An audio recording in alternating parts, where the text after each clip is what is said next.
Who? Who is but the form following the function of what, and what I am is a man in a mask. Of course you can. I'm not questioning your powers of observation. I'm merely remarking upon the paradox of asking a masked man who he is. But on this most auspicious of nights, permit me then, in lieu of the more commonplace sobriquet, to suggest the character of this dramatis persona. Voila! In view, humble vaudevillian veteran, cast vicariously as both victim and villain by the vicissitudes of fate. This visage, no mere veneer of vanity, is a vestige of the vox populi now vacant, vanished. However, this valorous visitation of a bygone vexation stands vivified, and has vowed to vanquish these venal and virulent vermin, vanguarding vice and vouchsafing the violently vicious and voracious violation of volition. The only verdict is vengeance, a vendetta, held as a votive not in vain, for the value and veracity of such shall one day vindicate the vigilant and the virtuous.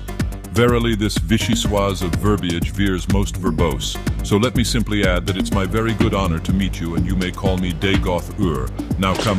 Very well, Nerevar. If you are impatient to begin, go ahead. You are the challenger. To you goes the first blow. This is the end. The bitter, bitter end. Source intelligence isn't a modern technique. It has been around since the very beginning. In fact, during the Second World War, Lieutenant General Samuel D. Wilson, who headed the American Defense Intelligence Agency in the 70s, made an astounding claim that he received 90% of intelligence data through open sources. But what exactly is open source intelligence, and what does it mean in the modern age of technology? Well, in simple terms, open source intelligence, or OSINT, refers to the process of gathering publicly available information about a person, company, or an organization, from a variety of sources that are accessible for anyone to see. These sources can range from social media platforms and websites, to public records and news articles. For example, let's say you want to find out more information about who this particular person hangs around with. But when you go to their Facebook's friends list, you notice that they've concealed or hidden this information. So what can you do in a scenario like this? Well, if you go ahead and open up their profile photo, cover photo, or any other post made by them that is set to public, you can look at the likes or comments to possibly get some clues, such as the full names of their friends, and the people they frequently interact with. This small amount of intelligence that we just gathered is called open source intelligence. Now you might be wondering that, okay, so what if we got their full name? How can we find more about them? Well, this is where our first OSINT technique called Google hacking or Google dorking comes into play. Simply put, Google dorking involves utilizing Google's search engine, with special search operators, to find information that may not be easily found through regular searches. For example, let's say we're looking to purchase a wireless Wi-Fi adapter, and we conduct a search on Google. In this scenario, Google will present us with wireless adapters available on different websites from across the globe. However, what if we specifically want to see search results from a particular website, such as Amazon?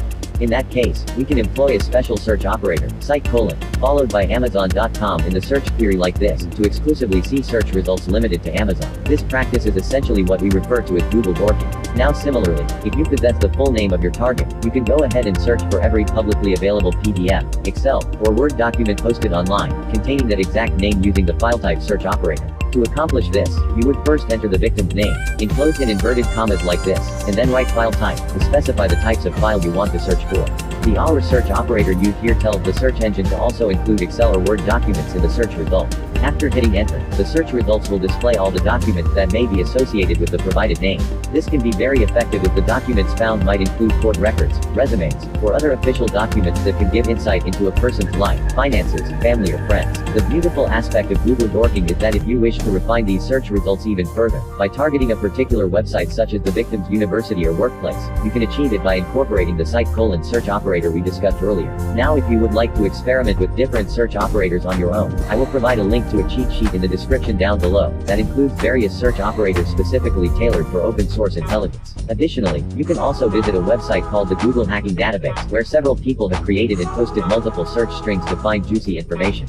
Now if you're lucky like me, and your victim has also uploaded a photo of themselves as their profile picture, you can also conduct a search for them based on their facial features using a fascinating tool called ImpSquad. This tool utilizes AI facial recognition to search for the same person across the internet, and help us gather additional information about their online presence, social media accounts, and other websites or platforms where their photo has been shared.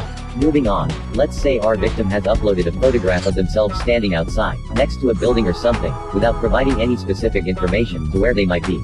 To uncover this information, we could head over to images.google.com, click on search by image, and upload that photograph to initiate a reverse image search. By analyzing the visual characteristics of the image, and comparing it to similar images across the web, Google may provide valuable information about where the photograph was taken, or other related details. Additionally, if you couldn't find anything using Google Images, you can also explore other tools available for conducting reverse image searches by searching for them on the internet.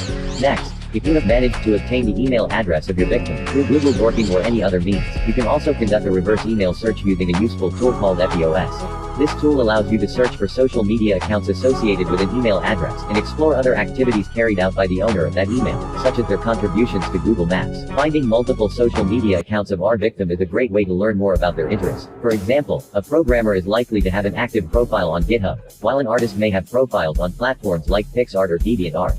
Exploring these different social media accounts can provide valuable insights into the hobbies, passions, and creative pursuits of the individual. When looking for social media accounts associated with a person, there's another fantastic website called socialsearcher.com. This website allows you to perform a comprehensive Google search, using the victim's full name across multiple social media platforms simultaneously. Using this tool can save you a lot of valuable time and effort, required to manually search for each social media platform individually using Google search operators. You can also head over to checkusername.com and search for a specific username on over more than 100 social media platforms. This tool can be very effective to find social media accounts, as many people prefer using a single username across the internet.